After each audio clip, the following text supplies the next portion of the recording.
চারটা কিতাব এবং চারটি ল্যাঙ্গুয়েজ এবং চারজন নবীর নাম খুব সহজে মেমোরাইজ করতে, মনে রাখতে সহজ হয়ে যায়। ফাহাম, তাহাম, ইসা, জায়েদ, অর্থাৎ ফা দিয়ে ফুরকান, দামিন কোরআন, আইন দিয়ে আরবি ভাষায়, মিম দিয়ে মুহাম্মদুর রাসূলুল্লাহ সাল্লাল্লাহু আলাইহি ওয়াসাল্লাম। তাহলে ফাহাম শব্দটা যদি আমরা মনে রাখতে পারি তাহলে আমরা বুঝতে পারবো ফা দিয়ে ফুরকান, ফুরকান মিন কোরআন, আর আইন দিয়ে আরবি ভাষায় নাজিল হয়েছিল, মিম দিয়ে মুহাম্মদুর রাসূলুল্লাহ সাল্লাল্লাহু আলাইহি ওয়াসাল্লামের উপর কোরআন নাজিল হয়েছিল। তাহাম, তা দিয়ে তৌরাত, আইন দিয়ে ইব্রানি ভাষায়, ইব্রানি ল্যাঙ্গুয়েজে, আর মিম দিয়ে মুসা। তাহলে তাহাম শব্দটি যদি আমি মনে রাখতে পারি তাহলে আমার খুব সহজে মনে রাখতে পারবো যে তৌরাত কিতাব, তা দিয়ে তৌরাত, আইন দিয়ে ইব্রানি ভাষায়, মিম দিয়ে মুসা আলাইহিস সালাতু ওয়াস সালামের উপর নাজিল হয়েছিল।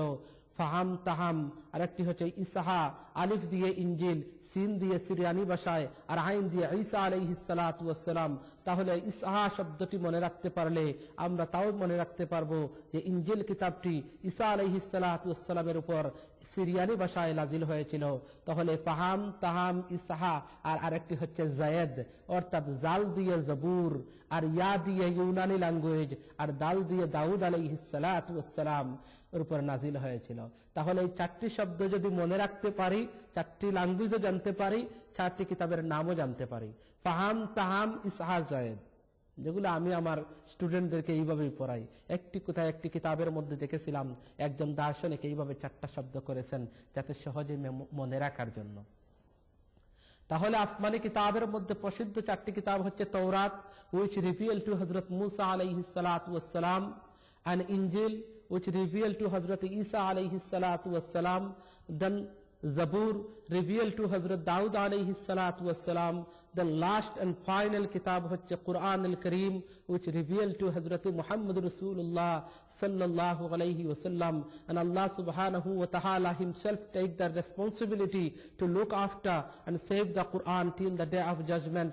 Allah Tawrater ক্ষেত্রে বলেন নাই তৌরাত নাজিল করেছি সেটাকে রক্ষণাবেক্ষণ আমি করব, ইনজিলের ক্ষেত্রেও বলেন নাই, তো জাবুরের ক্ষেত্রেও বলেন নাই, কিন্তু কোরআনের ক্ষেত্রে আল্লাহ বলেছেন ইন্না নাহনু নাযালনা যিকরা, আমি কোরআন নাযিল করেছি, ওয়া ইন্না লাহু লাহাফিজুন, আর সেই কোরআনকে রক্ষণাবেক্ষণ করা, কোরআনকে লুক আফটার করা, কোরআনের হেফাজত সংরক্ষণ করা, সেই জিম্মাদারি আমি আল্লাহ স্বয়ং নিয়ে গেলাম।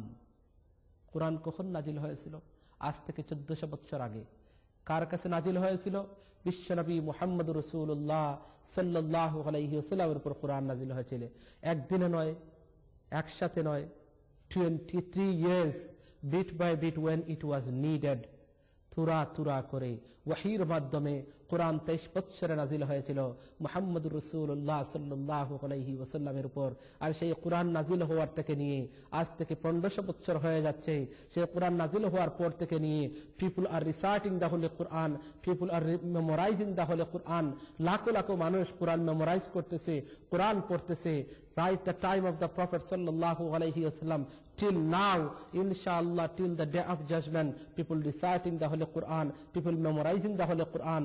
The enemies of Islam never had the chance উল্টা the Holy Quran, তাদের কোনো সুযোগই হয় না এই কোরআনকে পরিবর্তন করার, এবং কিয়ামত পর্যন্ত পারবে না ইনশাআল্লাহ।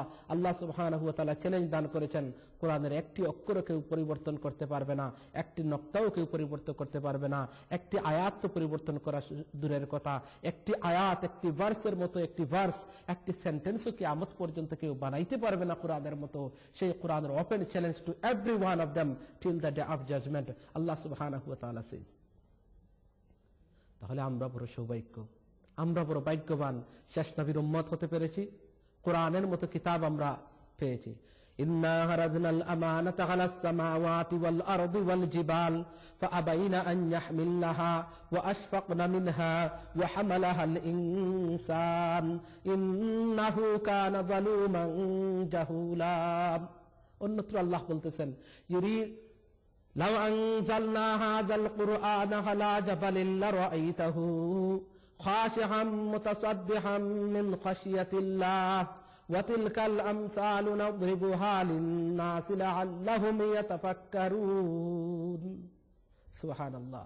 আল্লাহ বলতেছেন সেই কোরআনকে যদি পাহাড়ের উপর অবতীর্ণ করতাম, লাউ আনজালনা হাযাল কুরআনা আলা জাবালিন লারাআইতাহু, তাহলে তোমরা দেখতে পাইতে পাহাড় ভয়ে কম্পমান হয়, খাশিহাম মুতাসাদ্দিহাম মিন খাশিয়াতিল্লাহ, পাহাড় চূর্ণ বিচূর্ণ হয়ে যেত কোরআনের ভয়ে। সেই কোরআনের রেসপন্সিবিলিটি আল্লাহ কাকে দিয়েছেন? আপনাকে, আমাকে। আখির নবী মুহাম্মদ সাল্লাল্লাহু আলাইহি ওয়াসাল্লাম উম্মত হিসাবে আমাদের উপর কোরআনের দায়িত্ব দিয়েছেন। আমরা সেই ভাগ্যবান ব্যক্তি, আমরা সেই বেস্ট জাতি, best of the nation in this world. কুনতুম খায়রা উম্মাতিন উখরিজাত লিন-নাস, দুনিয়ার মধ্যে সবচেয়ে উত্তম মানুষ হিসাবে আমাদেরকে টাইটেল দেওয়া হয়েছে, কারণ আমাদের মধ্যে কিছু কোয়ালিটি আছে। উম্মতে মুহাম্মাদের যে কোয়ালিটির কারণে আমাদেরকে খায়রা উম্মাহ টাইটেল দেওয়া হয়েছে। আমরা কোরআনের ধারক এবং বাহক হয়ে গেছি, কোরআনের জিম্মাদারি আমাদের উপর দেওয়া হয়েছে। সেই কোরআনকে রক্ষণাবেক্ষণ আল্লাহ করবেন। আর আমাদের মতো কিছু মানুষ যারা ঈমান এনেছে, যারা কলিমা পড়েছে, আমরা কোরআনকে লুক আফটার করার চেষ্টা করব, কোরআনের খেদমত করব। যারা কোরআন পড়ে তাদেরকে সাহায্য করব, যারা কোরআন পড়ায় তাদেরকে মহব্বত করব, যারা কোরআন পড়ে এবং পড়ায় সেই সমস্ত শিক্ষা প্রতিষ্ঠানকে সহযোগিতা করব, পয়সা করে সদকা খয়রাত দান করে ইসলামী প্রতিষ্ঠানকে গড়ে তুলব। যে কোরআন পড়েছে একজন আলিমকে মহব্বত করব, কোরআনে হাফিজ হয়েছে তাকে মহব্বত করব। এইভাবে কোরআনের মহব্বত যারা করবে, আল্লাহ বলেন বান্দা তুমি কোরআনকে মহব্বত করবে, কোরআন পড়নেওয়ালাকে মহব্বত করবে, কোরআন পড়ানেওয়ালাকে মহব্বত করবে, কোরআনের উপর তুমি আমল করবে, তাহলে তার বিনিময়ে কোরআনের ইজ্জত বাড়বে না, বরং আল্লাহ তোমার ইজ্জত বাড়িয়ে দিবে। বলেন সুবহানাল্লাহ। কোরআনের খেদমত করলে আমার ইজ্জত বাড়বে, আমার সম্মান পৃথিবীতে বাড়বে, পরকালেও আমার সম্মান বাড়বে। এজন্য আল্লাহ বলতেছেন যারা কোরআনের খেদমত করে, কোরআন পড়ে, কোরআন পড়ায়, তারা কখনো পৃথিবীতে মাথা নিচু করে না, তারা মাথা উঁচু করে দাঁড়ায়। আজকে আমরা কোরআন পড়তেছি আলহামদুলিল্লাহ, কোরআনের খেদমত করতেছি আলহামদুলিল্লাহ, কোরআন পড়নেওয়ালাকে সাহায্য করতেছি